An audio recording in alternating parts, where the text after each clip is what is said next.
There are 5 NBA coaches on the hot seat right now. A report on The Athletic came out, and they talked about this. Shams talked about this. Terry Stotts with the Blazers. Nate Bjorkgren with the Pacers. Mike Budenholzer is also on the hot seat with the Bucks. Scott Brooks is on the hot seat with the Wizards. And Luke Walton with the Kings. So honestly, looking at this list, I think most of these guys are going to be fired. I think Terry Stotts is gone. I think Scott Brooks is gone. It really depends. I think it would I think if they get in, he won't be gone. It would be a shame if he's not gone, though, because I think he should go.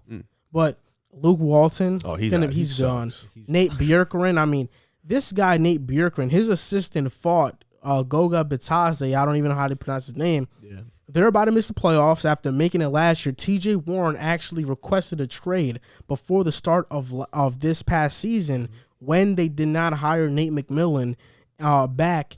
And the players have said they don't like this guy because he's analytics-based and he's a hard-nosed style coach. So he's like a Nick Nurse, but that's full-on analytics, which is a weird combination because usually analytics are kind of, they have like a Brad Stevens, like a soft spot in their hearts, and they can connect with people well.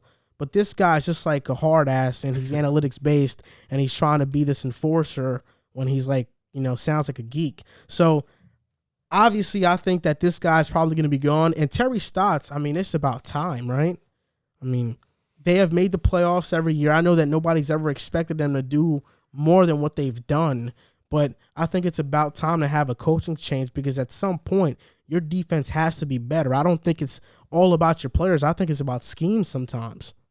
I agree to an extent. I think I think some coaches can make players look better than what they look like with the proper schemes. But I also think it's about effort. Defensively, you got to put in the effort for to even be. I don't think Portland has the personnel on defense to even be good. Granted, their best defender, Robert Covington, isn't even playing that great he isn't playing that great defense this year. He's always been an overrated defender. Yeah, so it's like, your best defender is overrated anyways. Your backcourt doesn't play D. It's weird. I think Stotts reached his peak last year. No, 2 years ago, pardon me, when they made the WCF. I think that was, they had a great run. They hit the big shot. Denver, they upset Denver. They won in 7 in Denver. That was a great series. CJ went crazy. And then, they got smoked out by Golden State. I think they reached the end of the run for them. I think the bubble you saw last year, Dame had to carry them to get even in. They won the little game one. Dame went crazy, and then they lost 4 straight. And I think this year, I was high on them because they got, depth, and they had a deep roster. But they don't play defense. They rely on scoring, and they rely on that backcourt heavily, and that team gets hurt a lot. Mm-hmm. So, this year, whatever happens this year, whether they can make, they still one of those teams that can get hot and make a run. But whatever happens this year, they definitely need to look into a coach who's more defensive oriented. I feel like this team doesn't need an offensive coach because they have enough offense where they don't need a scheme on offense. They have Dame, they have CJ. If Melo come back, they have Melo. I think they just traded Gary Trent.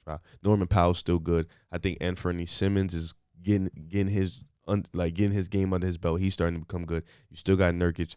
So they have offense. I think they need to get a defensive minded coach that will really get them into buy in and have a hard-nosed approach on defense. But I think this year it's probably wraps for Terry, regardless of where they go. I think it's unfair. Well, I do think he should go, but I think it's unfair considering the year that they had this year. It was a roller coaster in a sense, but one thing about Portland that I actually was surprised about, they have the least amount of turnovers in the NBA. They don't turn the ball over, and that comes a lot with coaching, committing plays that are more efficient to where you are less prone to do a turnover, especially with the ball handlers that you do have that are so high. Their offense is more high octane than others in a sense. But I don't think it has more with the coach. I think it's just the roster itself. I don't think it's built to win a chip. And a lot has to do with the fact that they haven't had enough time to mesh together. Zach Collins, we haven't really seen him play with Nurkic a lot. And even when we did, do we really think that that's a front court that could be reckoned with in the Western Conference? I don't think so, personally. So I believe that they're gonna end up getting rid of him, whether it's warranted or not. I believe he'll get a job somewhere else. But that team didn't really get the chance to really show their full potential in the last couple of years, and that just comes with the NBA, injuries in all parts. I mean, I think the Blazers have a good roster. I don't know if it's coaching or what it is, but their defense is horrible. I don't know if it's scheme, if it's coaching. I know most of it has to do with Dame and CJ just don't play defense. And Melo, we know, doesn't play defense. And Canner, we know, doesn't play defense. He'll never play defense. Yeah. So that's what I think most of it is. But, I think Terry Stotts has reached his time with the Blazers. I think it's time for them to part ways. He's been with this organization long enough to where he hasn't really succeeded, and that's why. But I'm afraid that this might have a ripple effect. This might have an effect to where Terry Stotts goes, and it's kind of like the Pacers with Nate McMillan.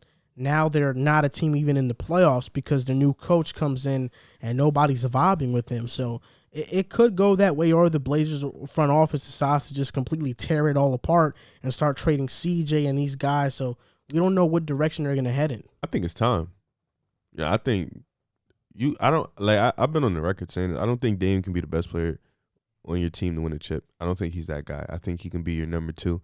I think in a league that we're in right now, looking back at the last 10 years, there's only been one point guard that's been the best player in the championship team. I think this is a wing-dominant league. It used to be a big dom, but I think they need a dominant wing that can take some of the pressure off Dame on offense.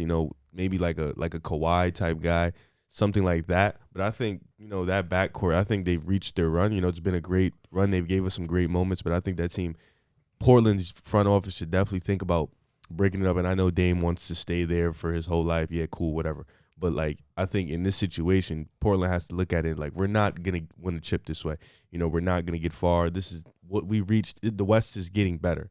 Teams are getting better. Luka is here.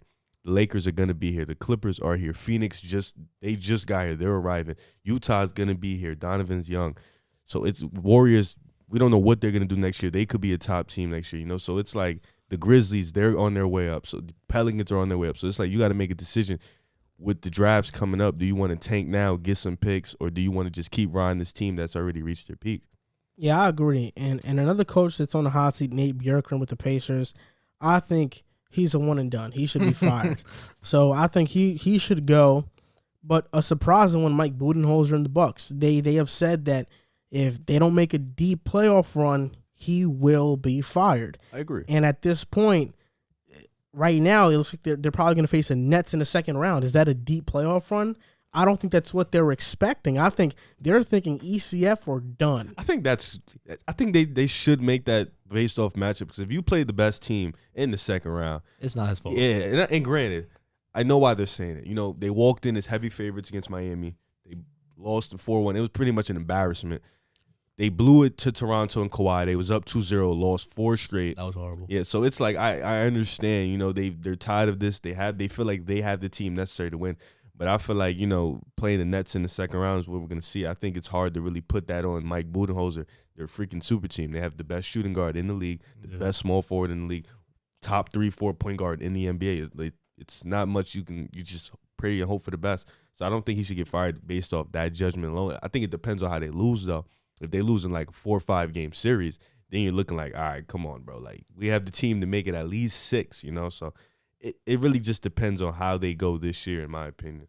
I think I don't think it's his fault. I don't think it will be his fault. But at the end of the day, we've seen coaches just get fired because they feel like they need to change, when realistically, it's just sometimes in the playoffs you run into a team that's just that dominant, regardless of what your aspirations are.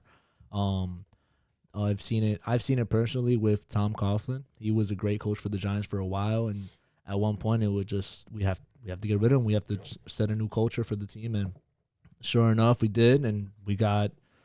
I don't even remember his name. He was just so bad for us. But yeah, we went out and we splurged and we went to the playoffs and we got destroyed by the Packers. And it was not because the team was bad. It was just the head coach was just that bad. And I don't think cultural resets are appropriate when you're having so many players in their primes already comfortable where they're at. That's another thing with the Pacers. They're not getting any younger.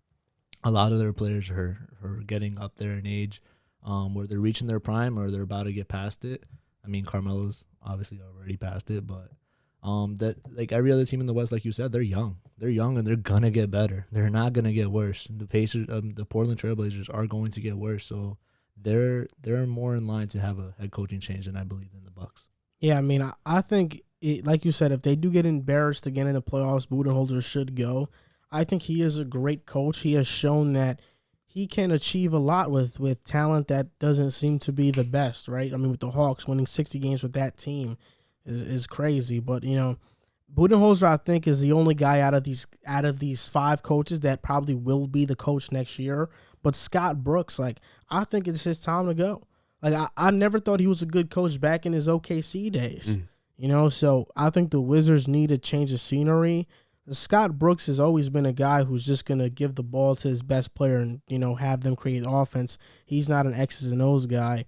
And then Luke Walton with the Kings, I mean, he probably should have never been hired in the first place, right? Oh, no, he flopped in L.A. I think the Kings just thought because he was young, they were young, thought it would mesh, but it's not working. Luke Walton he's just a horrible coach. I think Sacramento needs a new owner. I think that's what it is. Bro, I think that was the owner that said Buddy Hield is what? Okay. That was that guy, right? Whatever you're it was that guy. Okay, yeah. Nah, Luke Walton is terrible. He doesn't know what he's doing in the X's and O's. He doesn't know how to scheme. He doesn't know how to game plan. He doesn't know how to substitute. He's just really bad in all categories of coaching. It's really embarrassing. The only thing that's good for him, he's young. He's a really young coach. I mean, he coached for the Warriors, but it wasn't hard. You had Steph, Katie in them. It's not hard. So Sacramento's it's just one of those things. Like, remember, Boogie Cousin went at it with the owner at one point too. Like, it's just that organization until they have a change. Very toxic. It's such a bad environment, and you haven't seen a free agent say, I want to go there. And that team, the last 5-6 drafts, the most they've got out of it is De'Aaron Fox and Tyrese Halliburton. Yeah, and Tyrese Halliburton is this year. This year.